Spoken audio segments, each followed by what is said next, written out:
8 weeks into the NFL season, full of wide receiver injuries, wide receiver trades, and wide receiver surprises. We lost two more fantasy relevant wide receivers to season ending injuries and Stephon Diggs and Christian Kirk this past week. And we also had another trade in Deontay Johnson going to the Baltimore Ravens. Wide receiver news all over the show today. How does this impact those offenses? How does it impact other fantasy relevant players in week 9? We're going to discuss all of this and more as we prepare you for your next matchup in week 9.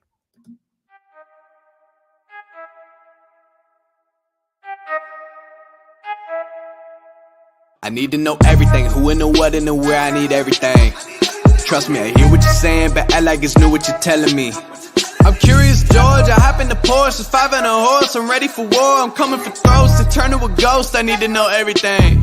Now you be surprised at the info you get just by letting them talk, so I'm letting them talk. Welcome into another edition of Another Damn Fantasy Podcast. ADP is powered by Bite Size Sports. Make sure you hit that subscribe button if you haven't already, as we are on our road to 700 subscribers. Josh, we were here last week on a Thursday night. This week, I'm back on a regular Wednesday night programming. How did week 8 treat you?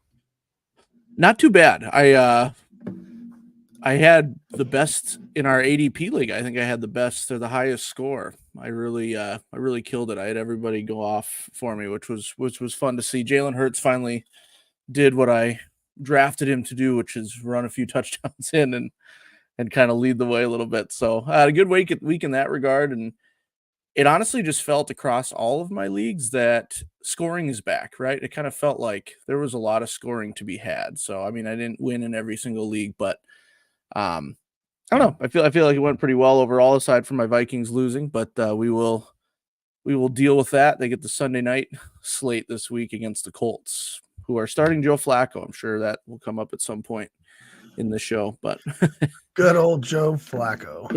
Still playing. Let's take a look real fast at the ADP league. I think that's a great kind of segue into checking out the standings here, as Cook and Bass is them and Matt Vale both just headed the top at 6-2. Yep. I lost last week. I believe it was a loss last week. Week 8 here. Yeah, 2 Cook and Bass. That's right. He was messaging on there. Yeah, he had cool. Chris Boswell, and so I had a lead until the very end, and Chris Boswell hit another field goal. So that drops me out of first place, and I'm down into 4th now in a tie with Herbie from the Lou. And then you win and come up to 4-4, and there's a whole slew of guys here. I got myself back to 500, back in the mix, and I had got some much needed points for any future tiebreakers. So it's a big week for me. Our regular gambler, 244. It's Lee, who's always in the chat with us here at Bite Size Sports, bringing up the rear this year in the ADP league. And then, if I remember right, I think it was Cook and Bass. I think he's the defending champion from last year. Okay. So see if anybody can knock him off. You brought it up, so I wanted to look real fast and just kind of shout it out and see how things are going there. Oh, yeah. This tonight, as we'll kind of get back to a regular scheduled programming. We'll do our quick reactions, our wins and losses of the week, get back into our panic and patience, party or pass, and then, of course, we'll end the show with our starts and sits of the week. So if you're with us here, hit that like button, jump in the chat. You have questions, you have start sit questions. If you want to react to our thoughts on party or pass, panic or patience, throw them in the chat. And as our listeners are kind of getting involved here, Josh, why don't you start us off with your quick reaction from week 8? Yeah, I just want it to be National Tight End Day every Sunday. I couldn't believe when we get to our starts and sits of the week, I had to kind of dig deep in the barrel to try to find one that was interesting, because all of a sudden it's a rags to riches story, right? You have barely any tight ends who you feel comfortable starting, and then now you feel like you have too many to choose from. So now you have to sift through who was a fraud, who had a splashy day because their coaches were trying to get them some love on National Tight Ends Day. But yeah, I couldn't believe that. There was the scoring to be had for the tight ends was crazy. I had it Do pulled we up. think that coaches scheming for the tight ends on National Tight End Day? Like, I mean, it felt like it, right? It sure feels like it. I have it pulled up. There was 1, 2, 3, 4. There were 5 that made it over 20 PPR points. And then the top 18 all had over 10, close to 11 points. Like, so you were, unless you got really unlucky, you started a tight end that got you some real nice points last week. I know I had Trey McBride, Sam Laporta got into the end zone, which was huge for Laporta owners. Cade Otton continues to be kind of a dude. Kyle Pitts had 2 touchdowns. I'm sure there was some extremely happy Pitts owners out there. Did you see the second one? The second touchdown where he dropped the ball? Yeah. Yeah.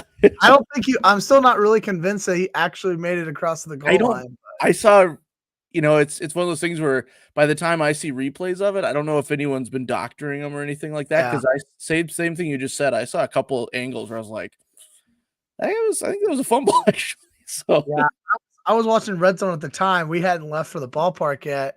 I got maybe about an hour or so of Red Zone in before heading out for the day. And on Red Zone, the couple of shots that they were showing, I was like, I don't know. I mean, you would need probably just a shot right down the line, but I assume the pylon cam probably wasn't high enough for it. Yeah. It was interesting. Obviously, for sure. A great mistake that he kind of gets bailed out with. Yeah, for sure. You just still never understand how that happens. We've all seen too many of those examples, and yet it does. But National Tight End Day, I don't know if it's a trend, but it was nice to not have to stress about your tight ends.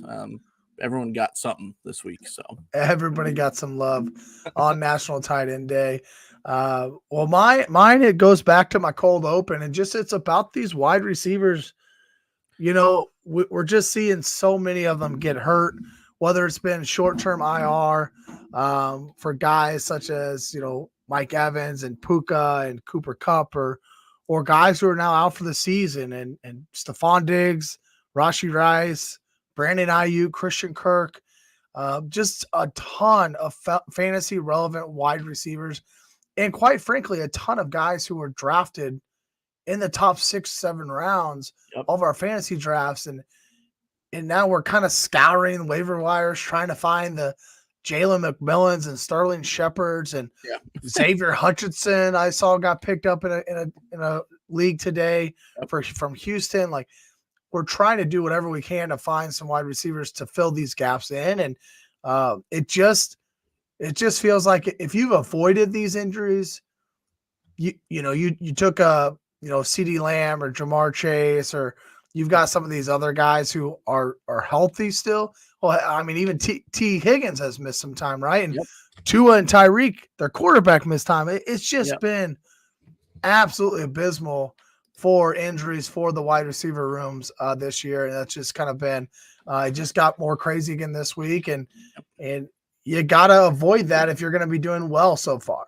through 8 weeks. And I also would say if you haven't avoided that and you're sitting at 2-6 or 3-5, like, the season's not over. You're probably one game out of the playoffs, honestly. If even that, if you're not the 8 seed, or if your league only takes 6, whatever, don't give in, just try to make some moves and try to find that next wide receiver. But man, that's it's been crazy so far this year with the amount of wide receiver injuries.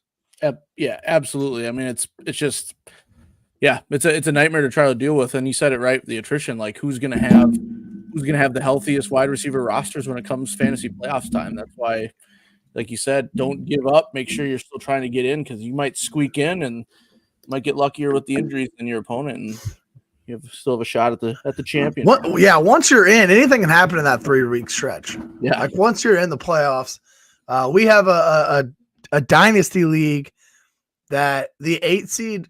It seems like every single year the 8 seed upsets the 1 seed in round 1. So, it has happened so often that it truly is amazing. Like, you get in, you never know what's going to happen in those 3 weeks. So just keep grinding and see if you can find yourself in to the playoffs. Let's move on to our biggest week from week 8.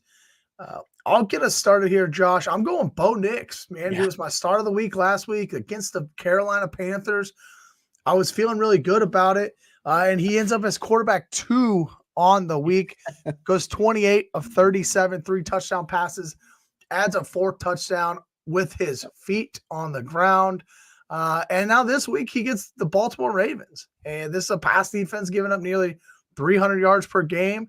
And over the last 3 weeks, they've given up 35 more yards on average than the next worst team. They are the worst pass defense in the league in terms of pass yardage against. So I could see Bo Nix continuing to be hot. I think we'll talk a little bit more about him later on as well. Yep. But yeah, Bo Nix was my biggest win of week 8. Yeah, absolutely. 3 passing touchdowns, in addition to tacking on a 4th rushing. I mean, yeah, you can't go wrong there. My biggest win was Khalil Shakir, and you know, he's not like new information anymore. I think fantasy managers know that he's been a pretty consistent flex, maybe even a low end wide receiver 2 at once. But I know that I haven't always been convinced about starting him. The Bills have been a little bit inconsistent with who they're passing to, but it was just kind of hitting me. He got almost 20 points this week. Josh Allen's pass attempts per game are continuing to go up. I think I referenced that last week. Like, I'm starting to see that trend in the right direction.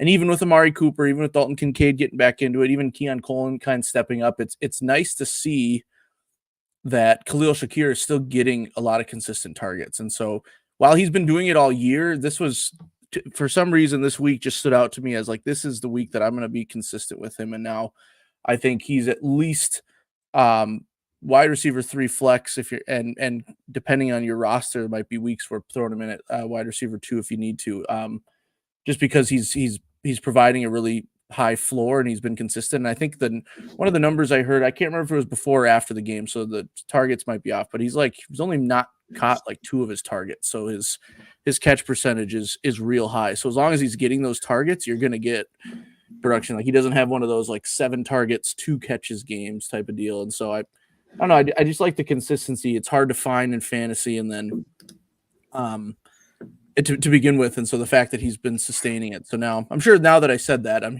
sure he's going to fall off the face of the earth. But you mentioned all the wide receiver injuries. Like Khalil Shakir might be a guy you've had on your bench just kind of hanging out because you never want to put him in over one of your studs, but you might have to start using him. And I think you don't have to feel terrible about that. I think you feel like he can give you a shot. So yeah, kind of interesting.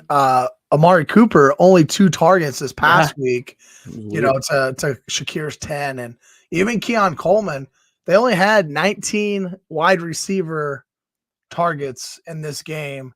And 17 of them went to Shakir and Coleman. So only 2 to Amari Cooper. And that first game, it was very clear they were trying to force Amari Cooper in the end zone at the goal line. They ran that or inside the 10, whatever it was. So they're very clear. And I think Shakir, before he got injured there a couple weeks ago, I think he was a clear cut number 1 guy for Josh Allen. And I think he's going to continue to be the number 1 guy. And Amari Cooper being there is going to help that in a sense of like, you know, the defense is going to queue on Amari Cooper probably more than Shakir and Coleman. I would love to talk about a bunch of rookie wide receivers, honestly, because of the landscape of wide receivers right now. Yep. But Keon Coleman is one of those guys that could also be, you know, we start to see a little bit more involved over the last half of the season here. So sure. I like this. The Bills are much better than I expected them to be. Mm-hmm. Much better than I expected them to be this year. Yo, what is up? We got a couple of people here in the chat. Let's answer this question. I'll get to and we'll get to the biggest losses of the week. Okay. If someone asked for Jefferson and Jameis to get Lamar in a super flex, Daniels is my other quarterback. My other wide receivers are Neighbors, Deontay, Waddle, and Tank Dell. So it sounds like he has Lamar. Oh gosh, I can't quite figure out which side of he'd be giving up Jefferson and Jameis to get Lamar, right? Man, that's pretty nice in super flex, honestly. Yeah. Jefferson is the best wide receiver, best fantasy wide receiver, best dynasty wide receiver in the game, in my opinion. But Lamar, in a super flex, like you're pretty well just lapping the field at that point. And you have Jaden Daniels, who looks phenomenal right now. I think your team gets better with Lamar. Yep. And you still have like Neighbors and Waddle, Tank Dell versus having Jameis and Justin Jefferson. Yeah, I'm leaning the Lamar side as well. As much as I'd hate to give up Jefferson, because outside of Neighbors, there's a lot of inconsistency in his wide receiver room. That said, the advantage you'd be getting at quarterback and superflex with the Lamar Daniels team is pretty stellar. And honestly, Stephon Diggs is now out for the season. So even when Nico Collins comes back, it's back to that two-headed receiving monster in Houston, assuming they can get that going a little bit better. And Tank Dell had a touchdown last week, so he could be a little bit more of a higher floor. Waddle has Tua back. I don't know what Deontay and now you'd have the stack with Deontay. Yeah. Deontay and Lamar. Yeah, right. And we don't know how that muddles up the wide receiver room in Baltimore, but yeah, a nice little stack there for sure. I think that as hard it would be to get rid of Jefferson, like you mentioned, getting that huge advantage at the quarterback superflex spot is probably worth it. You'd probably make up those points that way. So I'd lean Lamar in this as well. I don't see anybody on our start set list for these two guys. So let's answer this. Khalil Shakir this week or Cedric Tillman. You just heard my thoughts on Shakir. I'm leaning Shakir for now. And I'd have to double check the matchups for this week quick, but I mean Shakir's already kind of proven it. I'm not sure exactly if Tillman will be able to keep it up consistently, but I do like what Jameis has done for that Cleveland offense, and Tillman's going to be one of the top options there. Yeah. I also saw, Elijah Moore, though, got like 10, 12 targets as well. David Njoku's going to get a lot of targets. So if Tillman doesn't get in the end zone, I'm a little bit more concerned because Shakir doesn't necessarily need a touchdown to be effective in a PPR league. My gut's telling me the Browns get the Chargers this week. So that's a little bit tougher than Bills Dolphins, I feel like. So yeah, I might lean Shakir for this week. That said, I can understand the conundrum there because after last week, Tillman, you're looking at Tillman going forward as this might be maybe not league winner, but definitely someone who could approach that what am I trying to say? Approach that region of things as helping you win a league because of the shift in offense in Cleveland. But again, that was against Baltimore. We just talked about their pass defense and stuff. It is atrocious. And we'll talk a little bit more about Cedric Tillman here before too long as well. But yeah, I would go Shakir this week. Chargers defense is pretty solid, and the Bills Dolphins game, high total. Yep. If Tua is really back, it could become a shootout type game. So I like Shakir there. Lee says Amari Cooper doesn't need the ball to be effective. It's true. That is very true. But you like volume in fantasy football still. And Robert here just says thanks. He also has Amari Cooper, Njoku, and Kincaid. Wow. So nice. Yeah, it seems like you got a pretty stacked team, honestly, even with the Bills-Browns debacle that you got going on each and every week. Not too bad. And the Jameis thing probably helps. Just Jameis being a quarterback for the Browns helps all of those Browns pass catchers. Thanks. Keep jumping in the chat if you have questions. We sure appreciate it. We will try to answer as we go. But right now, we need to talk about our biggest losses of the week. Josh, I'll let you start. What was your biggest loss? I'm going to take kind of two L's here. One, because, I was on here last week talking about Juwan Jennings with questionable Kittle, Debo coming off of sickness, and no Ayuk, obviously. And then it turned out that Juwan Jennings was the one that ended up being out, and Debo had a pretty nice game, and Kittle had a good game. And so I feel bad even mentioning that. At the time, it's not like Juwan Jennings was already out at the time, but I don't know if I feel like maybe I missed something that was leading in that direction. I don't know. So that's kind of a weird L, but I feel like I should take that one. Also, I had CJ Stroud. Really, I thought he was going to kind of explode back on the scene a little bit, coming off of that really terrible less than 100-yard performance. But he's got he was QB 25 this week, so he didn't really step up like I thought he would. So that would be my other loss there. He didn't play particularly poorly. He threw for almost 300 yards, but he only had the one touchdown. And the whole Houston offense is just a little bit weird. Like they're not completely stagnant, but they're running, like Mixon's running it pretty well, and they're winning close games that aren't like shootouts. CJ Stroud's still like the third most sacked quarterback in the league, so I mean that plays a role as well. It's a weird way to look at it, but they're a 6-2 team that feels like they're kind of having a sophomore slump to some extent, because last year in Stroud's rookie year they just overachieved so intensely. So yeah. So I was really expecting a bounce back game, and when he ended up quarterback 25, I was like, oh boy, okay, missed that one. So that's my other kind of official L to take tonight. Yeah, and we've got CJ Stroud on the list as well, because it hasn't only been a 1 week sample with this Houston team, and now without Stephon Diggs, we'll have to talk a little bit more about that. My L, it's kind of a win in a sense, but the L is the fact that I sat Josh Downs all over the place. I remember Sunday morning just scrolling through all my teams, and I just kept finding other people to play for Josh Downs. Anthony Richardson was was going to be playing, and he just hasn't been super successful with Richardson, and I sat him, and then he goes off. He stood out very quickly. I remember seeing the long touchdown pass and just instantly thinking like, well, that was a bad decision, right? So he ends up 4 catches, 109 yards, and a touchdown. It's whoever's going to be the biggest benefactor for Richardson's 160-yard touchdown. Yeah, it's going to be him or Alec Pierce. But I say kind of a win in a sense, because it gives me a little bit more confidence in Josh Downs.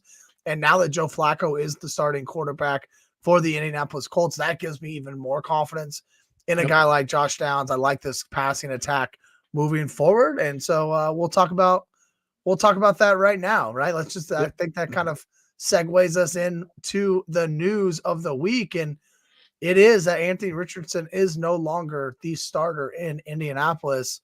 Yep. So I have higher expectations now for Josh Downs, Michael Pittman, and this passing attack. Where are you at? Does this lower or raise the expectations of wide receivers with Joe Flacco at the helm? Totally raises the expectations. Flacco's your classic gunslinger. He's going to sling it around. He's going to probably throw a couple picks. I mean, they're playing my Vikings on Sunday night, so I can tell you firsthand, we're not exactly going to shut them down.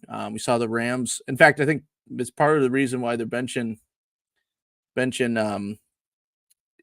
Richardson this week is because they saw old guy Stafford just carve up the Vikes when he needed to on Thursday night. So I think the expectation, especially this week, should be good for Colts receivers. And going forward, I mean, we've seen Flacco do it at this age already, so there's no reason to think that he can't do it again. And the Colts aren't going to blow anybody out. So there's not going to be any scenario where they're just running the ball out and not on the field, hucking it around all over the place. So, yep. I'm with you on Josh Downs and Flacco. I agree with us there. Also, in quarterback news, Bryce Young is set to start again. I wasn't really sure, like, is Andy Dalton healthy again? And they're still starting Bryce Young? I wasn't 100% sure here. I mean, I don't know if this is even fantasy relevant anymore. Do we even need to talk about the Panthers? No, they're the doormat. They're the team that's the free play matchup for your fantasy options. And I think they maybe thought when Dalton injected a little life in the offense, maybe they could kind of compete in the NFC South, and then they quickly decided, nope, we're rebuilding. So might as well get our young guy out there and let him learn and get better, hopefully. Yep. With these young wide receivers and guys like Xavier Legette. The Saints believe they're going to have Derek Carr back in week 9. I think this gives Chris Olave, Alvin Kamara a big boost. They are playing that Carolina defense that you just alluded to there. But just getting Derek Carr back here, I think, does help with some of those guys. Tyrone Tracy, the superstar from Monday Night Football, in concussion protocol. I know you're going to talk about Tyrone Tracy even more later on, but just a quick snapshot. How you feeling if he's there? Yeah, I love what I'm seeing from Tyrone Tracy, and I love that the Giants aren't forcing Singletary back onto the field to steal reps from him. I mean, the rushing disparity. Tracy had 20 carries, Singletary had 2 against the Steelers, and the Steelers have a great defense. And he ran for $145 and had a nice touchdown. Everything we thought about him as a converted receiver and a running back, he gets targets, he makes plays. I'm not going to say he's anywhere near Saquon Barkley, but he reminds me of when the Giants offense had nothing but Saquon Barkley, right? Because Neighbors needs a guy to get him the ball. Tracy doesn't need that. He'll get all those carries and should be pretty good. And yeah, there'll be games when Singletary maybe vultures a touchdown or gets a few extra carries. But I think this is Tracy's backfield now. So if he passes concussion protocol, go for it. Yeah, it was a weird playing DFS on Monday night. Tracy was only $1,000 more expensive than Singletary on FanDuel, but then on DraftKings they had flipped, and Tracy was super cheap and like a free square, and then he goes off. So he was a guy that you absolutely needed in a DFS this past week. Might not have been started a whole lot being on Monday night against the Steelers, but if you start him in redraft leagues, you were handsomely rewarded. Absolutely. We alluded to the wide receiver trade of Deontay Johnson to the Baltimore Ravens. This adds another wide receiver to Zay Flowers, Rashad Bateman, the 800 tight ends that they have in Baltimore here. What are your thoughts about Baltimore now bringing in Deontay Johnson? Yeah, it just muddles things. I think it's good for the Ravens as a football team, and I think it's good for Lamar as another weapon. But for fantasy owners, it's another, who are we going to start? Because Andrews has kind of solidified himself back as the lead tight end, but likely still makes plays. And Charlie Kohler still catches touchdowns all the time for some reason. And then, Bateman had that big game, and then last week he had a bunch of mistakes and dropped the ball, and so, and it's just hard to tell who's going to get all of them. Zay Flowers kind of, last week I said he was very boom busty, and I think he still kind of is, but he had a big week, and so I don't know if there's enough mouths to feed. I don't think the Ravens throw the ball enough to get all those guys their points. So good luck deciding on who to start with the Ravens. I'm not going to suggest anybody right now, to be honest. Jeff, I won't do it. I'm not ever going to do it. Love seeing you here in the chat, my man. Love seeing you here in the chat. I will shut up if you go watch film. Actually, don't go watch film. Watch us first, then you can go watch some more film, as he is grinding it all the time. I personally am actually super confused by what the Ravens are doing here. I get it. They got him for pretty cheap, but they have a good thing going. Zay Flowers is a pretty darn good wide receiver. You got Mark Andrews and Likely and Bateman. And I don't know if they just felt pressure. Like the Bills went and got a guy. The Chiefs went and got a guy. Like, we got to go get a guy. Yeah. But the offense is not the Ravens' issue. The Ravens are going to lose in the playoffs because of their defense. This defense is bad. And the Bills' defense is great. The Chiefs' defense is even better. And they're going off and getting offensive pieces because they need it, injuries, whatnot. I don't know. It just felt weird that the Ravens were the team to go get Deontay Johnson. It kind of sucks for Deontay Johnson. If you're a fantasy manager and you had Deontay Johnson, you were excited for him to get traded. This is not somewhere I wanted him to be traded. Right. I don't think he's going to bring a lot of fantasy value to it, and I think it probably brings down Zay Flowers a little bit more. I would like to think it doesn't affect Mark Andrews and Isaiah Likely, but I definitely think it affects Rashad Bateman and Zay Flowers over time. So just a weird trade in my opinion, from like an NFL standpoint. I didn't catch necessary roughness last night. I'm certain they talked about it. I'm going to go back and watch that because I'd love to hear their take on the Ravens trade and like why because they get in their hand in the dirt a lot more than we do. So the Ravens are phonies. I agree with that as a Chiefs fan. So let's go there. Last piece of news here. 2 wide receivers. We mentioned it right off the top. Stephon Diggs, Christian Kirk, both out for the season. Gabe Davis is also hurt in Jacksonville. I just think this could be an opportunity one more rookie wide receiver to really take off. And Brian Thomas Jr., which we've already seen, but now this is his team, I think. Would you agree? Or I mean, Evan Ingram as well going to be taking off here. Yeah, no, absolutely. I've been starting Brian Thomas Jr. in one of my leagues religiously already, and he's been a magnet to the end zone, even though his targets and yards haven't been super fantastic, but he's building consistency and rapport with Trevor Lawrence. And then at the end of last week, he was on the injury report, and he was questionable, and he's doubtful. Now he's questionable again. So I think I heard a contusion, kind of in the midsection with the ribs. So I'm not a medical professional, so I'm not going to speculate on what that means. But with Kirk out for the season, if Brian Thomas Jr. is starting, I'm starting him from this point on, and it doesn't matter the matchup because they're going to get some passing yards, and it's going to go through him for the most part. So I think him and Evan Ingram gets another boost. Not that you really need another excuse to start Evan Ingram. He's been pretty good lately, but yeah, I like Brian Thomas Jr.'s rest of the season for sure. All right, before we get to our panic or patience segment of the week, let's get a couple more of these questions answered from the chat. Love you all being here. Thank you for jumping in, sending in your questions. We will continue to answer them as we go. White Boy Rick in the chat here. What do we think about Waddle this week at flex? Let me jump in here and just say, like, I expected a lot out of the Miami offense last week. Tua was back. It's another week, and I think the more Tua is back, the better this offense is going to start getting. I was very high on Jalen Waddle this year. Devon Achane, Jalen Waddle, Tyreek Hill, I think they're all startable pieces. This Bills-Dolphins game has a 50-point total. We expect a little bit of fireworks here.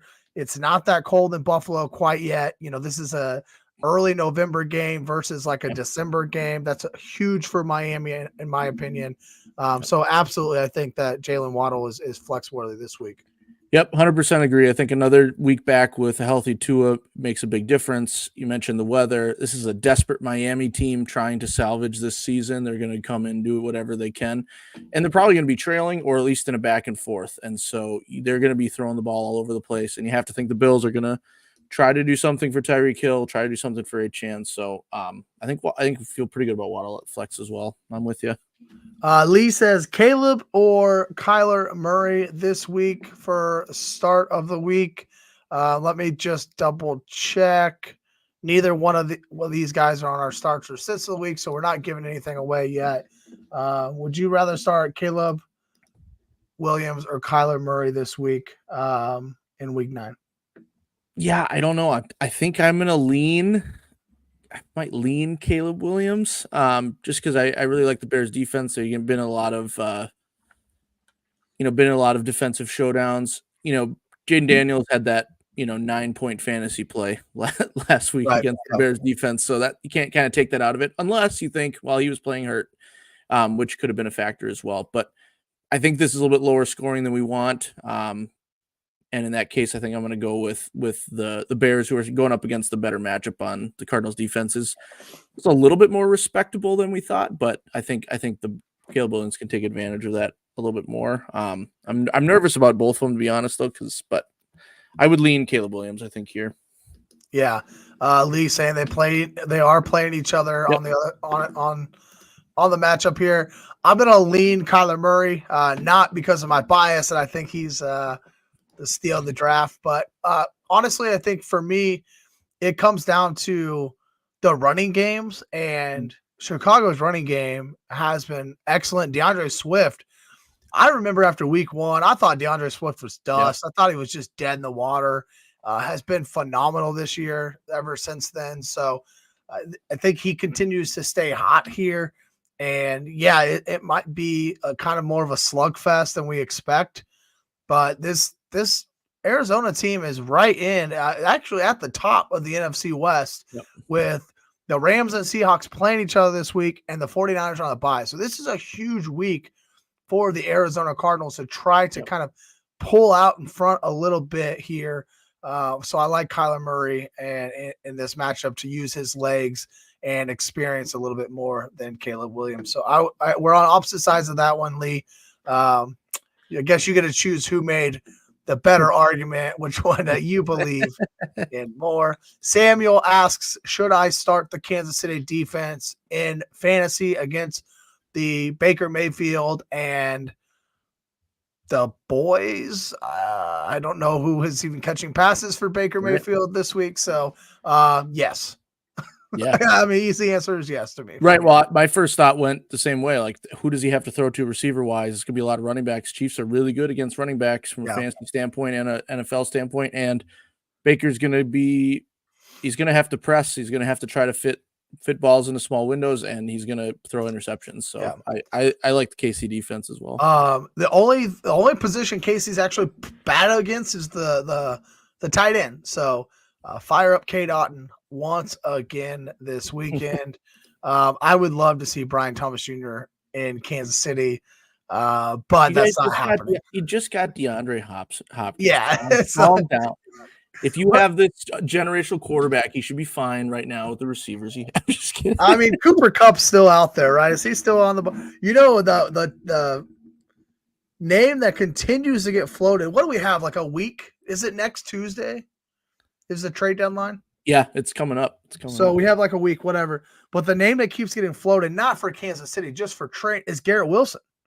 No. Because the Jets are essentially going to implode after this year. They're going to have to rebuild and start from the bottom. They're going to have to find a franchise quarterback.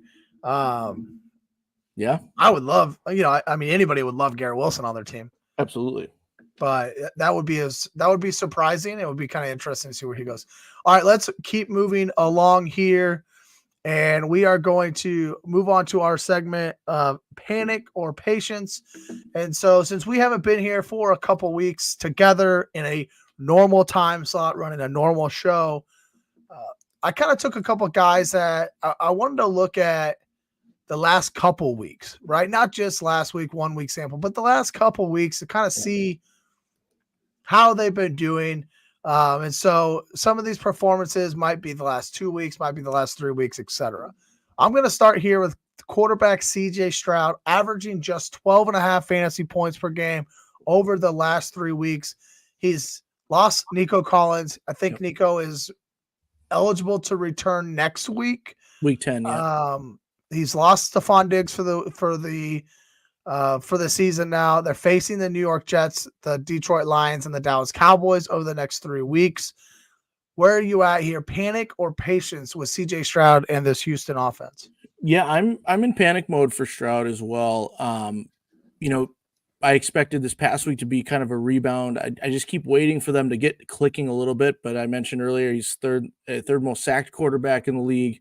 They haven't quite figured out how to be consistent. He lost Diggs for the season. And on top of that, like, you're also thinking he was one of those quarterbacks that was drafted in the top 5 or 6 quarterbacks. Like, it's not like you drafted him late as a streamer. You drafted him to be a difference maker at the quarterback position, and he's not even start worthy a lot of weeks with his output. And so yeah, I'm definitely in panic mode. I think you could still justify starting him at times as a streaming type option, but again, where you drafted him, right, you're in panic mode because he's not producing, and you're probably looking elsewhere. So I hope we're wrong about that. I hope it starts clicking, and I have Tank Dell all over the place, so I hope for his sake that they get it clicking too. But right now, I think it's hard to not be in panic mode with CJ. So yeah, I like Tank Dell. And I think that you kind of alluded to it at the very top of the program about how they had such a phenomenal year last year. CJ Stroud in the rookie season, they're still 6-2. Like, it's not right like they're doing bad. And Joe Mixon is, how did they get this guy for a 7th round pick, right? Like, this guy is looking like 25-year-old Joe Mixon all of a sudden again. Yeah. And so CJ Stroud is kind of taking the Patrick Mahomes way of like, I don't have to throw the ball and pass 10 times a game anymore, right? And so from a fantasy perspective, it sucks because we want to see that. We want to see those big-time plays. But from a real-life NFL perspective, like, the Houston Texans continue to win, and CJ Stroud is playing fine. Yep. I'm also in panic mode, though, from a fantasy side of things. Yep. Not dropping him. but I am going to go ahead and bench him. I want to kind of see maybe when Nico gets back, maybe the passing offense changes and gets a little bit better again. But for me, like, start Bo Nix this week. Go to Derek Carr if he's healthy again. Yeah. Find some of these guys you could stream week to week and start them until we start to see some more out of CJ Stroud. Yeah. Samuel, thanks for the shout out, dude. Love it. And Thanks, we will definitely keep up the great work.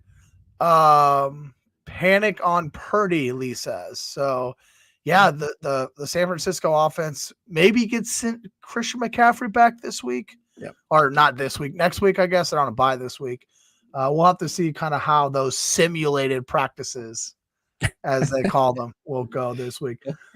Running back Brian Robinson Jr., we're going to go panic or patience. He's been outside the top 24 the last 2 weeks, averaging less than 11 PPR points per game over those 2 weeks. The first 5 weeks of the season, this goes a top 10 running back. Then he gets hurt, misses a week, and now the last 2 weeks he has been bad. For me, I am actually in patience mode. I put panic on here, but I'm not panic. I'm in patience. He is coming off that injury in week 7. So I'm not really going to put a lot of stock into that game.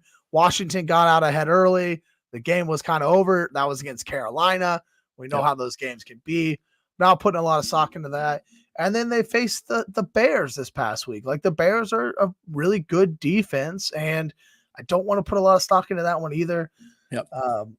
Easier roads ahead. And then I did make a little bit of a note here. 2 of the 3 matchups during the playoffs, during the fantasy football playoffs, are very juicy for Brian Robinson Jr. So if the guy in your league or the gal in your league is panicking on Brian Robinson Jr., could be an opportunity to buy low on, again, a top 10 running back through the first 5 weeks of the season. This Washington team looks really solid with Jaden Daniels at the helm. The offense has been humming. Don't put a lot of stock in to blowing out the Panthers and then playing a really, really good Bears defense. Right. I think things get a lot better for Brian Robinson Jr. moving forward. Yeah, especially with Jaden Daniels playing through an injury as well. It might have had a little bit of a factor, played a little bit of a factor as well. I wrote that I'm probably leaning patience as well. I wrote I understand the panic a little bit. I kind of, like you mentioned, the tough matchup. Like, it hasn't been great considering where he started, and especially if you're at a PPR league, it's hard. If you probably feel hard, it feels hard to start him when he doesn't get any targets. Right, he's not a receiving back at all. But that being said, the volume with his carries every week in, week out is really vital to fantasy, and so I think that floor is really high. So especially in standard or half PPR, I think Brian Robinson, you're starting every week. But like you mentioned in PPR, I think just be a little bit patient. Let him get to some better matchups here. Let the Commanders get back, riding the high of that Hail Mary victory. They're 6-2. They're leading the NFC East. Yeah, I think he's going to be just fine from a fantasy production standpoint. So I understand they're a little panicked, but I'd probably lean I'd lean patience with Brian Robinson Jr. for sure. And I am going to mention his name one more time here before too long. Let's go to wide receiver here. We talked about the Jets and potentially moving on from Garrett Wilson, but Devontae Adams, who they traded for, now 2 games with the New York Football Jets, has not surpassed 10 PPR points yet. Josh, what do you think? Yeah, I mean, it's panic mode for everybody in New York for the Jets, especially Devontae Adams. I mean, they've lost 5 straight games. They lost to the Patriots. Like, they can't seem to do anything right now. And until they flip a switch, or get it figured out, or Rodgers starts taking off, like, yeah, they're for sure in panic mode with Devontae Adams. So there are a couple of big plays they had against the Patriots. Both went to Garrett Wilson. So you're reminded that there is that target competition with a guy who's a younger first-round pick talent in Garrett Wilson. And so I don't know what to think of the Jets. I kind of was trying to give benefit of the doubt. Like, I think they have some pieces to be competitive, but well, you lose 5 straight, especially to that Patriots team led by Jacoby Brissett. I mean, they're you mentioned they might implode. I think they're imploding as we speak. Yeah. And Yeah, I'm not going anywhere near pass catcher New York in fantasy unless I don't know if they have do they have a Carolina Panthers matchup coming up. I mean, dude, that would be like the only thing I'd be like, oh, okay, Yeah. sure. No, they look good. I didn't realize this real quick on Brian Robinson Jr. Lee says they have all 6 of their division games left to play. So, Yeah, that actually is a good pretty call, solid Lee. Yeah, for sure. fantasy relevancy. I'm agreed. Panic on Devontae Adams. I don't want anything to do with the New York Jets outside of Breece Hall. Breece Hall looks like he's going to have a phenomenal situation where he's just going to get peppered with targets and run the ball a lot and have a ton of volume. Yeah. And I don't want to it sucks. Like even Garrett Wilson, like I don't feel comfortable starting Garrett Wilson right now either. And although he continues to get the target share, they're just not good. Right. And that's kind of fun. You got a guest speaker there? Yeah. We have this is Momo, our new kitten we got yesterday. And he's been clawing at my leg this whole show, and now he's just like, no, I need to get my screen time too. So that's right. Like, crawl up here, get comfortable. Nobody can resist the Brian Robinson Jr. talk. I mean, that's right. It's like a bat signal. That is right. All right. That is our panic or patience segment this week, brought to you by Momo the cat. That's right. All right, let's talk about party or pass. These are a little bit more fun to talk about. These are guys who are doing well, right? Somebody that we want to talk about if we want to jump on the party, or if we're going to let our league mates jump on the party and we're going to pass on them. We're going to start at quarterback, Bo Nix. I already said it earlier. He was my biggest win of the week. Quarterback 2 last week, but he's been quarterback 6 over the past 3 weeks. Josh, I'm ready to party here. I love the spot for Bo Nix again this weekend. He's in again, and really, if I look at his schedule outside of the Chiefs in week 10, I'm not really worried about his ability to put up some stats against these defenses he's got coming up prior to their bye week, which I think was week 13, if I remember right. So, I like Bo Nix. I like what he's doing with his legs. This Denver Broncos team is 5-3. They're the top wild card spot right now in the AFC. Like this team is playing pretty well, and Bo Nix has really been the catalyst. Yeah, for sure. I understand all that, and he's got the bye. If I'm counting right, it's actually week 14, so right in the thick of the playoffs there. And we already talked about the matchup he has this week with Baltimore. I'm still passing, and I don't know if I'm just holding a grudge because I thought the Broncos were going to be terrible this year, and they're not terrible. But something tells me that even though the Ravens have a bad defense, even though his schedule is pretty decent, like he hasn't beaten any real quality teams, and he's got that really nice defense. And so I think that I need to see it a little bit more, which maybe is unfair to him. But I've never been super high on him as a rookie passer, and that's kind of a feel bad saying it to a guy who's won four out of his first 7 games, but I'm going to pass for now. But I'd be happy to be proven wrong, and I think this upcoming week, if he can still do it against the Ravens, they're not very good. I say go for it, but yeah, I just have never been a big Bo Nix guy, I guess. But I mean, it's hard to argue with, Yeah, he's putting up the points right now, and I think the use of his legs, right. And for me, Bo Nix is kind of being what I thought Drake May would be. Like, I thought Drake May was going to be the guy when he came in. I thought it was going to be closer to mid-season, end of season for Drake May. Obviously, he's already in and been there since like week 3. Yeah. But he's going to come in and use his legs, and it's going to open up more opportunities for him, especially from a fantasy standpoint. That's what Bo Nix has done, and he's rushed for a couple of touchdowns over the last couple of weeks.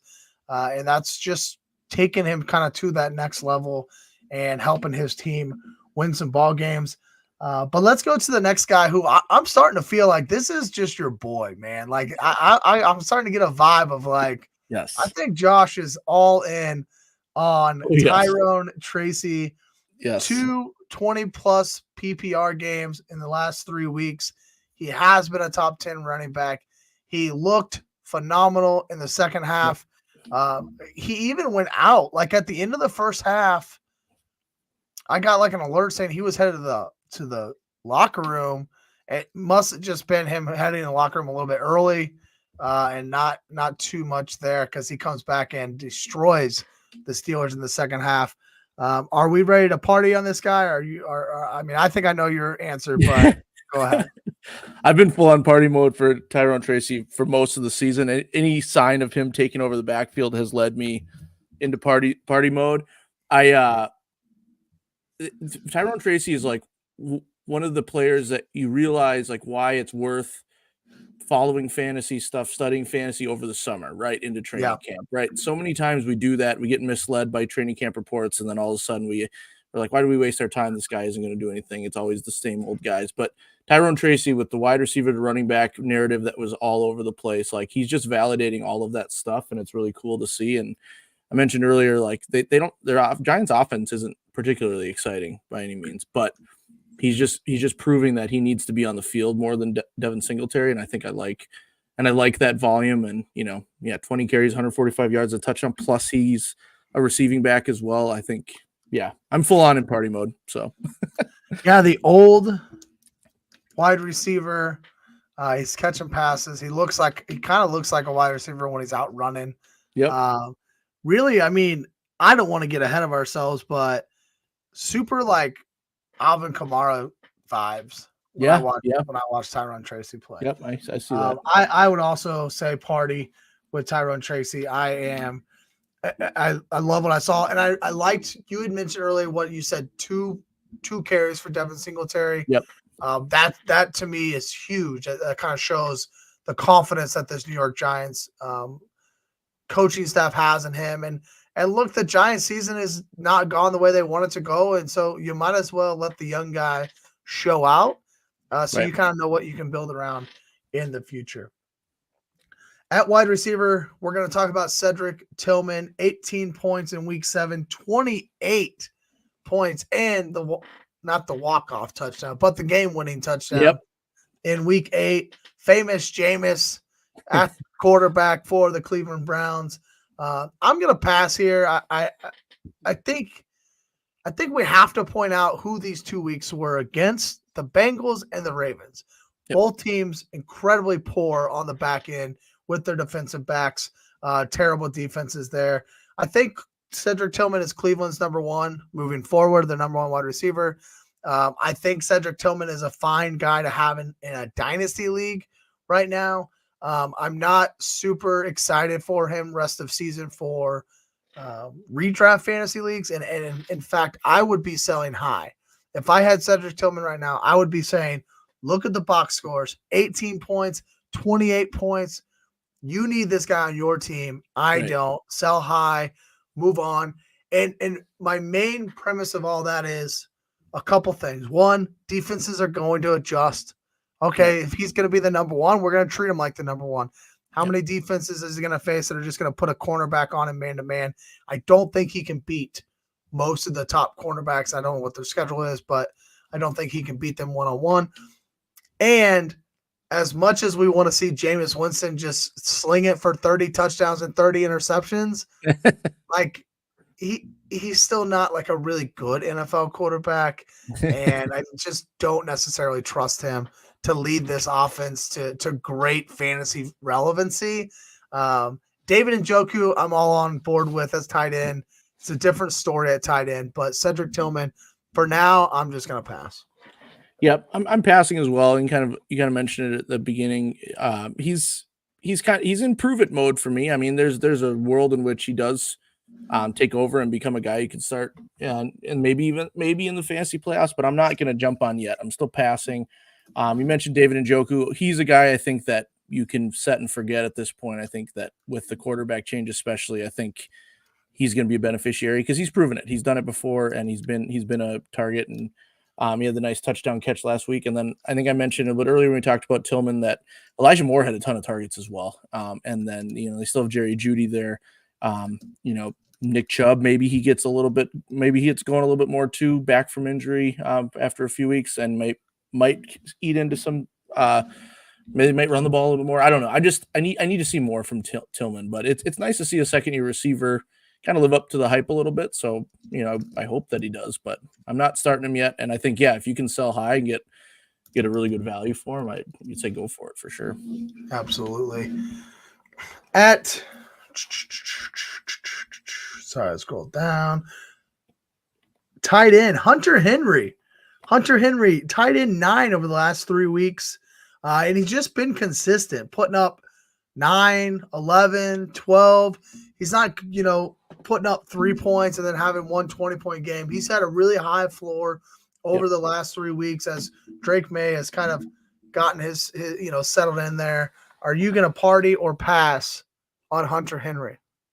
Yeah, I think I'm going to party with him. I mean, he's Hunter Henry's tight end 10 on the year in PPR scoring leagues, and he had 9.5 points last week, but before that he had a 17-point game and a 13-point game. And the Patriots offense isn't exactly one you want to buy into, but it's kind of whatever quarterback's there, they look at Hunter Henry. He's definitely one of the more consistent pass catchers. So I'm partying with him, unless this National Tight End Day explosion gives us 20 options, then I might not start Hunter Henry. But if the tight end position is kind of back to normal, I think you feel good about starting him most weeks as well for that floor. You can count on 10 points, which is nice. So absolutely. I am partying as well. He's one of my top picks from the very beginning of the year. I said that I thought at the end of the season we were going to be pegging him as our tight end stream of the year. You could stream him often.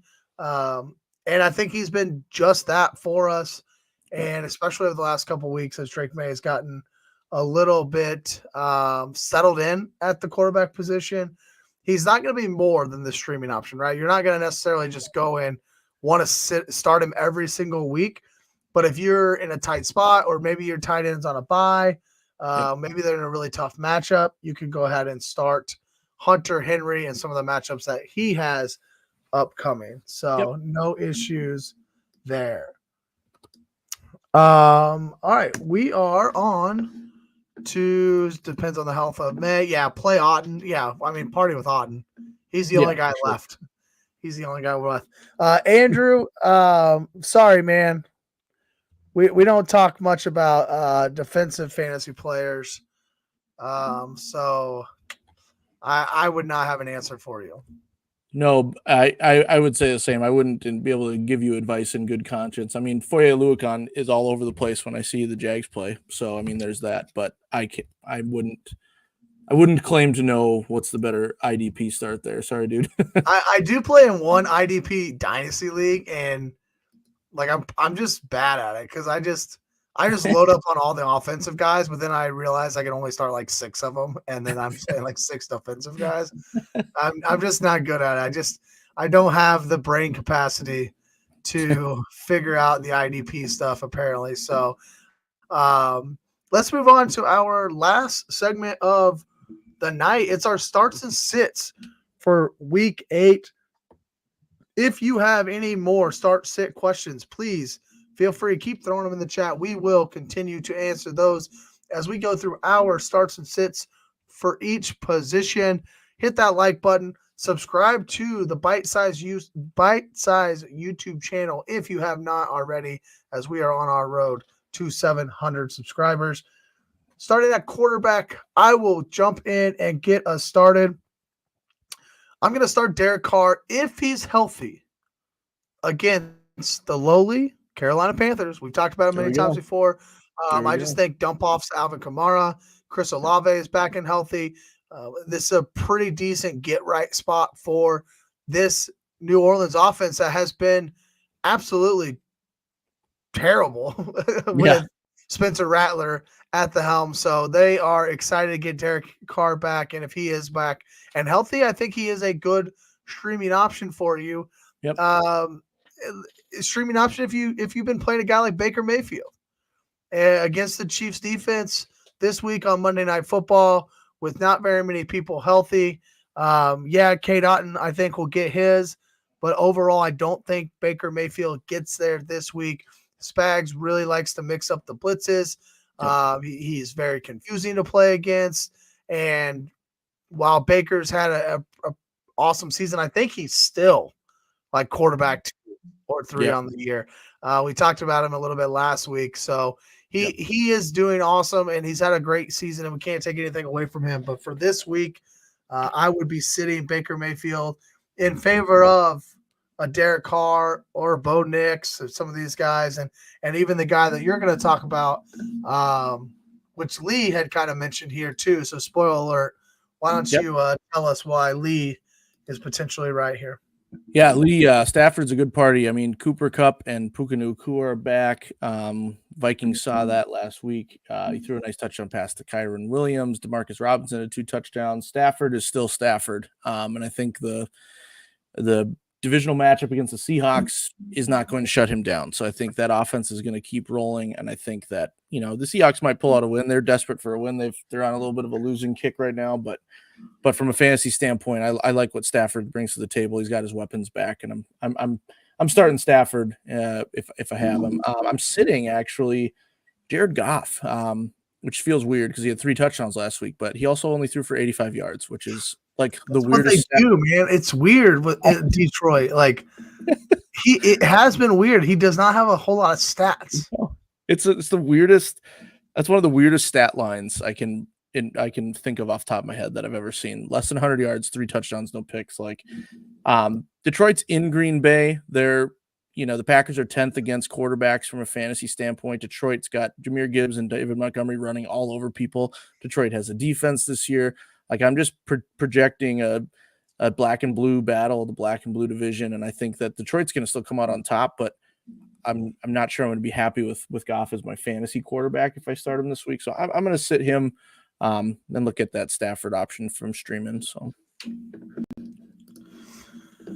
that is our quarterbacks of the week. Moving on to running back of the week. I wonder who I'm going to talk. Oh man, I didn't even notice it. But yeah, let's go. Let's just keep talking about him here.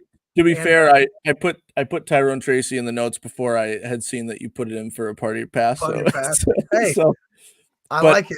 Well, I'm leaning. Why? Yeah, I'm leaning into it even more. I think the only thing you're worried about right now is that he entered concussion protocol, and we know how goofy that can be. So, if you're as excited about Tyrone Tracy as I am, please check regularly before Sunday to make sure you don't leave him in if he doesn't pass, because that would be a huge bummer. But if he does, I mean, he just came out of the Steelers game with over 20 fantasy points. So if any defense is going to slow him down that much, I mean, maybe the Chiefs, maybe a couple other options, but he should be at a minimum. I'm expecting like 15 points. And that's relatively conservative. So I like him as an RB2 / potentially RB1 over time once he proves it for a little bit longer of a sample size. But yeah, Tyrone Tracy is my guy right now, I guess. So I'm just going to keep partying with him, and I'm starting him for sure.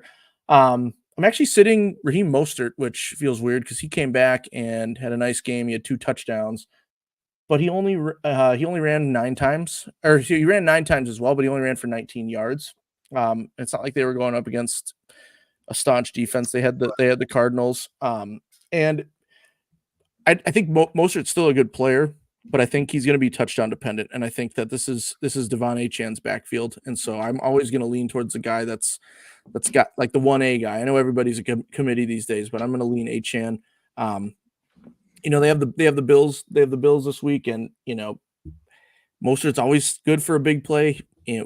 I say TD dependent to a guy that led the league in touchdowns. Was that last year in fantasy that it was he was RB2 last year. Yeah. So, I mean, if you're saying to me, well, yeah, but this guy's different. He's touchdown dependent, but he also scores all his touchdowns. Like I can understand that argument, but I'm kind of in the whole, as long as Achan's healthy, he's going to be the main guy, and you're going to be just wishing for Mostert to get in the end zone personally. So I'm sitting Mostert, starting Tyrone Tracy for my running backs.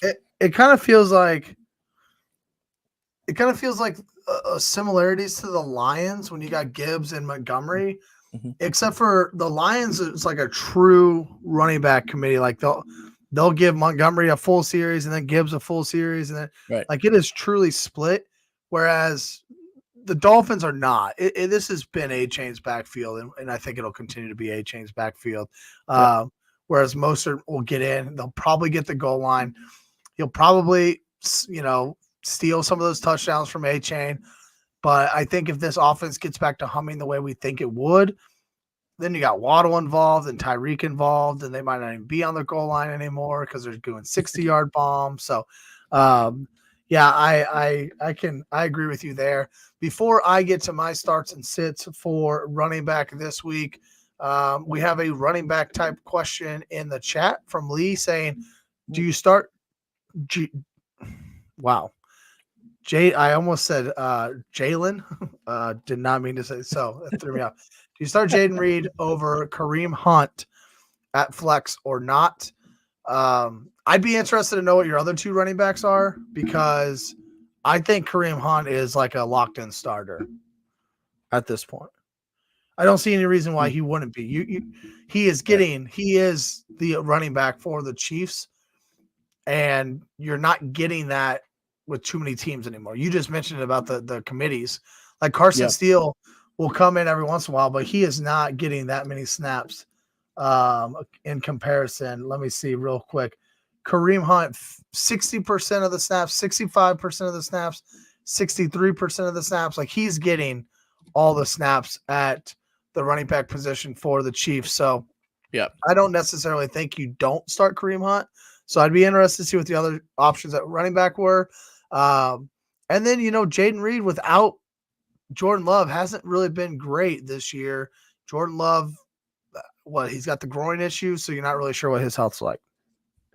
Yeah, I was just gonna say I was already leaning Hunt, and I was gonna say also double check if Malik Willis is in, then I'm not even considering Reed in this scenario personally. Yeah. But and the Lions, they've got a better defense all around than they've had in the past, even in the passing game. So, that's not necessarily a high scoring game. Barkley, so yeah, you're also playing those guys. So. Yep. Yeah, I think it's pretty much. Cook, Barkley, and Hunt, and yeah, you're getting a lot of points. Plus, this week you get the Monday night hammer in the flex with Kareem Hunt. It's pretty man. Alex says, should I trade Jacobs and Jacoby Myers for Alvin Kamara? Ooh.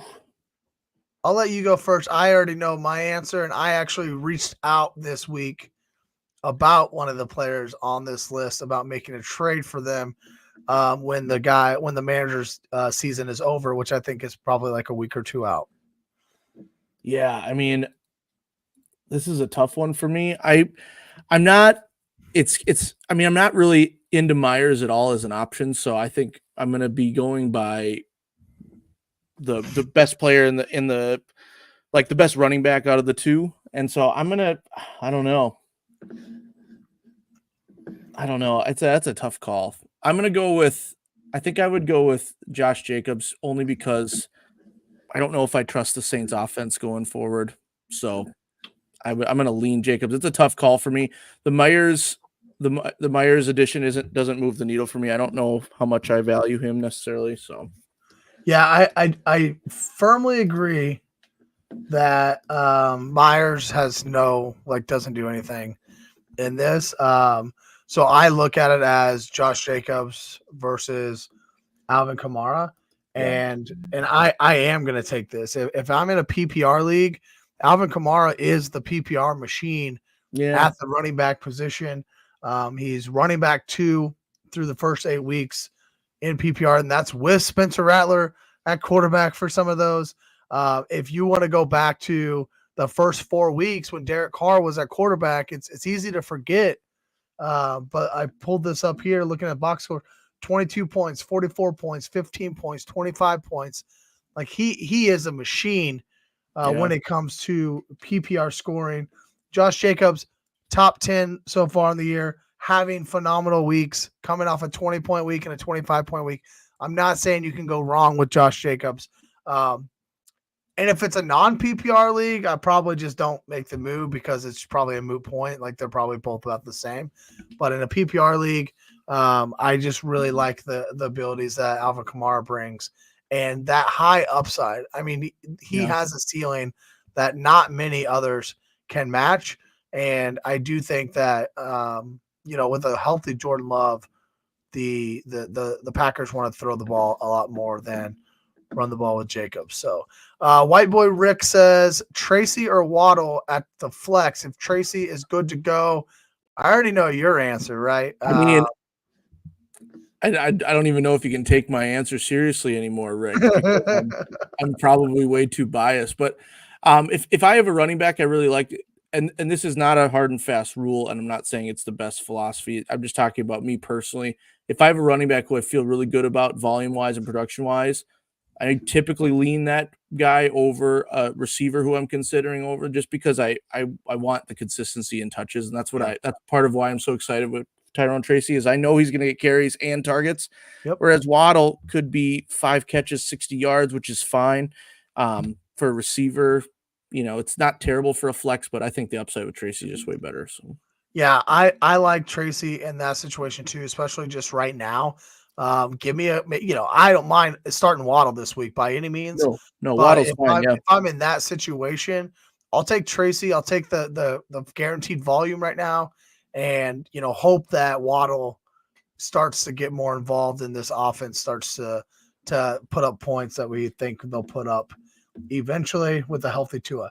All right, my start of the week for running back is Brian Robinson Jr. against the New York Giants. So on the other side of the Tyrone Tracy start for you, the Giants they're not a good defense.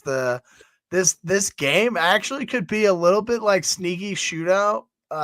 If guys like Tracy are playing, Neighbors is back healthy again. If Daniel Jones can look semi-competent, just because Washington's defense is pretty bad. And I don't really take much into well, they just held the Bears to 18 points. It was the Bears. Come on. And I know now it's just the Giants. It's not like it's gonna a great offense, but no, I think this offense is good enough to have this game be kind of sneaky shootout. And so I like the running backs in the game. And then I'm gonna sit Josh Jacobs this week. It has nothing to do with what we just talked about, but this week in particularly against the Detroit Lions. Yep. The Detroit Lions are third in the NFL in rushing yards allowed per game. And they're also third in the NFL in fantasy points against running backs. So just this week, Josh Jacobs in a really tough spot. You might not be able to sit him because you might not have much else, but the Lions are very, very good against the running backs. Yeah, for sure. I think that's a smart call. I think that game in Lambeau has everything. All signs are pointing to it. A struggle fest. Maybe not a ton of points, especially if Malik Willis is in for Jordan Love. So yeah, I hear you on that one. Of course, now I said that, so it's going to be a shootout. So get all your Lions and Packers in there. That's right. It always feels like that's how it happens. Lee says that Dennis Allen's not going to last. I also agree with that. I think Dennis Allen's going to get fired. I think somehow Carolina pulled off the upset this week. It would happen this week. Yeah. But I don't think that hurts Chris Olave and Alvin Kamara at all. I think this defense is actually pretty bad. I think anybody who comes in is going to push the offense as much as possible because they're going to want to win and try to win over the head coaching job. So I don't think Dennis Allen getting fired hurts Alvin Kamara nor Chris Olave. All right, let's get to our running backs of the week. I'm going to start Ladd McConkey, man. Just another rookie wide receiver doing rookie wide receiver things. We're now 8 weeks into the season. He has a phenomenal game last week, 7 targets. This is the time that these rookie wide receivers start to kind of get their feet wet and start to show up in these offenses. They're not all Malik Neighbors who shows up in week 1 or Marvin Harrison who shows up in week 2. But some of these guys, the Brian Thomas Juniors, the Ladd McConkeys of the world, this is kind of the time they really could potentially start to take off. Now they're facing the Browns this week. I like what I've seen so far from Ladd McConkey. And then we said it earlier about the Jets, man. I'm sitting Devontae Adams. It sucks. It's weird. You are super excited if you had Devontae Adams, if you drafted him in the second round and he gets traded to the Jets, he's back on the field. But I haven't seen anything from the Jets that make me think that Devontae Adams is a good fantasy football player right now. Yep. So I'm sitting him. Yeah, absolutely. I think it feels weird to sit Devontae Adams, but we talked about the Jets implosion earlier, and I love the Ladd McConkey pick.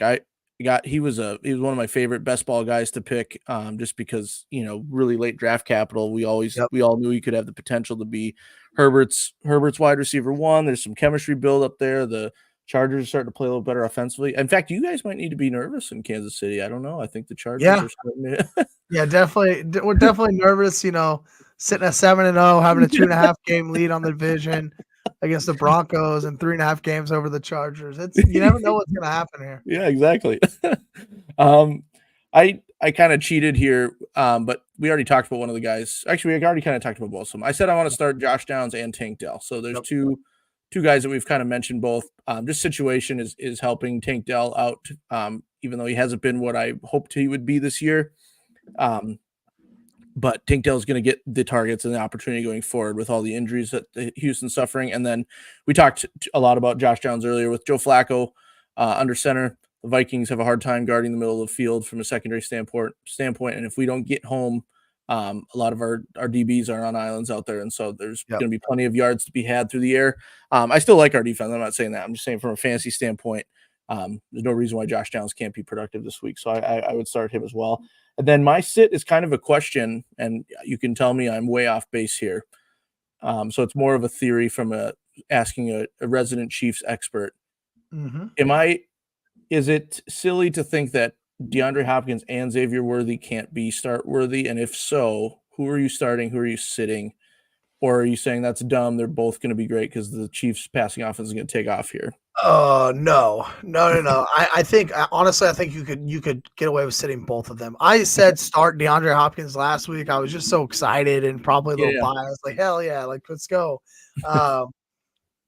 They just don't need to throw 35 times a game. It's just not happening right now for the Chiefs, which is boring. But it's great because they keep winning. As a Chiefs fan, it's like you win, and when the game, when the time comes that it's a stressful part of the game or you need a big play, Mahomes finds a way to make the big plays.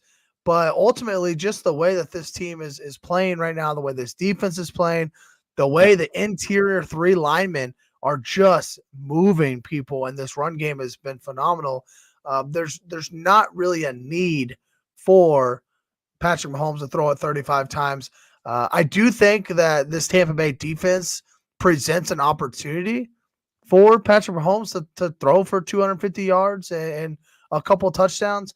I'm not sure that the Chiefs will actually go that route, but this would be an opportunity to do that because this Tampa Bay defense has been had by many of quarterbacks out there. I mean, Spencer Rattler had a great first half against them a couple weeks ago. So I don't mind the spot, but no, Travis Kelce's back in full business.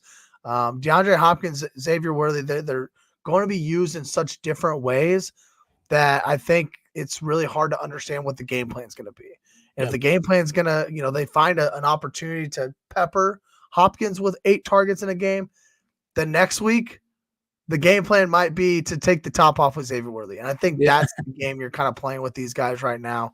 And so sitting both of them, I think, is absolutely viable. If I was to start one, if you said I have to start one or the other, I'm probably starting DeAndre Hopkins because he's got the experience. He's got the catch radius. We've seen him like when he went to Tennessee and exploded like the first game with Will Levis. Like he has that ability. We haven't quite seen that out of Xavier Worthy yet. Yep. That's perfect. That perfectly answers my question. I was leaning sitting both as well. So very good. Absolutely there. I'm going to make one last comment about the Saints, and I'm going to leave it be. I'm not saying that Kubiak is going to be a great offensive coordinator. All I'm saying is the Saints defense is trash, and Derek Carr will dump the ball off to Alvin Kamara and Chris Olave all day long because Derek Carr is a professional quarterback, and he's going to be good enough to keep those two relevant. That's all I'm saying. 2 guys for the Saints are going to be fantasy relevant. I'm not saying the Saints are going to be a good football team by any means. And then he says usually hits Watson or some other Hardman or Worthy or D-Hop. Yeah, I mean, there's many guys that Patrick Mahomes feels very comfortable with in Kansas City. All right, our last one, tight end. Josh, I'll let you start tight end here. I said we're starting all of them. All of them. National Tight End Day 2.0. I had the hardest time with this because I looked at the top 24 tight ends all did pretty well this week. Basically, it was wild. So no, that's the joke answer. And then I figured instead of giving you a start because there's so many guys that you can start, I'm gonna give you a name that I considered picking up a couple weeks ago. I think I actually did pick him up somewhere. I don't know if I had the courage to start him, but Will Dissly, if we go back to the Chargers offense, has been kind of consistent. And he didn't even break out in National Tight End Day. I think he had like 8 or 9 points PPR. But he's kind of becoming one of those targets that's going to, or one of those guys that's going to get consistent targets. And so if the tight end position goes back to what we had before, which was crap, and you're just hoping for something, Will Dissly's an option. But if it stays high functioning like it was after this week, then you're not starting him. So it's kind of a weird start suggestion, just a name to think about and look into. Because Ladd McConkey's kind of right now feels like he's going to take that wide receiver one. Before that, they didn't really have anybody. It's Quentin Johnson at times. They had, people thought beginning of the season maybe Josh Palmer. Just nothing really came to fruition. So it looks like Ladd McConkey's going to be the guy. But Herbert loves throwing to tight ends, and Gerald Everett had some success, and that was back when they had multiple tight ends. So I think if Will Dissly has shown up for him, I think he'll continue to get looks regardless of what the receivers do. And then for my sit, I was like, who in this group of guys is an anomaly? And I landed on Adam Troutman from the Broncos because he hadn't done anything all season. And his touchdown last week was a great one-handed catch, like super impressive catch in the end zone. But he doesn't have very many targets on the season as a whole. He kind of had a big game. It was the Bo Nix game against the Cardinals, against the Carolina Panthers, right? So I don't think Troutman keeps getting his going forward. Even if Bo Nix continues to, I'm not sure Troutman's going to be one of the guys. So I'm sitting him in case that you saw that and you're like, he just said start all of them, and there's Adam Troutman at like 18 points or something. Like, why not? But yeah, just don't be confused, or don't be fooled by some of them. Some of them just had a tight end day. Yeah, and I think that's important to just don't always go box score hunting either, right? Every week's different, every matchup is different. And if you just look at the box score and see the 18 points, you might not know how he got there by having the dramatic one-handed catch and trying to make things happen. So instead, just come here every Wednesday and listen to us, and we will help you win your week. My tight end start of the week is going to be Zach Ertz, the old man. He's still balling out there in Washington.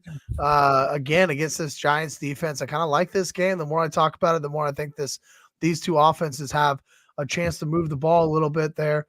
I might have to go check the over-under. I think if it's less than 45, I might take the over. This is not what I got to give a disclaimer, not financial advice. The sit of the week is, I think I'm going to go Tucker Kraft. I talked a lot about Tucker Kraft last week. I like Tucker Kraft a lot. This Jordan Love thing, even if he doesn't practice, he's still optimistic about playing. I just don't feel great about this game. Definitely if everybody's healthy, this could be a game that kind of has shootout potential. Is it in Detroit in the Dome? No, it's at Lambeau. It's in Lambeau. So that doesn't help, scoring as much by any means. Yep. But no, I just don't feel super comfortable. It's a groin injury, even if he plays. So I'm kind of spooked by the Jordan Love stuff, which will make me want to sit guys like Tucker Kraft, Christian Watson, some of these Packer, Jaden Reed we talked about earlier. Right. I'm a little bit spooked by Jordan Love's injury here. So I am going to go sit Tucker Kraft, and we, Josh, are going to get out of here. Really, really fun show. Loved seeing everybody jump in the comments today. Hopefully we answered your questions with great confidence and helped you take the next step to winning your Week 9 matchup. Josh, you kind of talked about those Vikings and that defense earlier. Where else can we hear you talk about the Vikings? Yeah, so my Mike on the Vikes podcast is you can still communicate to me through that. I haven't done much on there lately. I've been focused on other things, but my personal football season is over now, so I should be able to get back into that relatively soon. So definitely appreciate anyone watching this, and stick around Bite Size for all of our stuff, our NBA content on the bounce, necessary roughness for NFL. And then we'll give it a shout out to my friend Simon's podcast, Simon and Friend podcast. I'm actually going on that one and a little bit here tonight. We're going to double up. So Nice. We power rank the NFL quarterly, basically. So every month. All right, give us a quick snip. Who's number one? Well, clearly the Vikings, despite their 2. Oh, okay. No. It's the Chiefs, and that's the easiest one every week. I have seen some people put the Lions up there. I've seen some people put the Lions up there. The Lions are top 3 for sure. Top 3 for sure. Could this weekend's Lions-Packers game be a preview of the NFC Championship game? Ooh, I would hate that. Well, obviously, as a Vikings fan. But the Lions for sure. I think it's hard to pick against the Lions getting there. The Packers, there's a little bit part of me that still needs them to prove it, but I mean, yeah. I think you're right. It could very easily be a preview. The NFC North is pretty good. It's a very good division. Yeah, but no, Chiefs are number 1. We have to all admit it. Seeing the NFC North and then like checking the NFC South standings, you're like, what the hell? Why are these 2 divisions in the same conference? Right. All right. Anything else on your end? No, I appreciate everyone hopping in, and I hope Tyrone Tracy does well for everybody. That's right. Tyrone Tracy to the moon this week. Put him in all your DFS lineups and all your fantasy football lineups. You heard it here first. Follow me on Twitter at TrevorS_FF. Follow Bite Size Sports at Bite_Size Sports on X. Subscribe to the YouTube channel if you will. Thank you all for being here. And until next time, may all the winning be in your favor.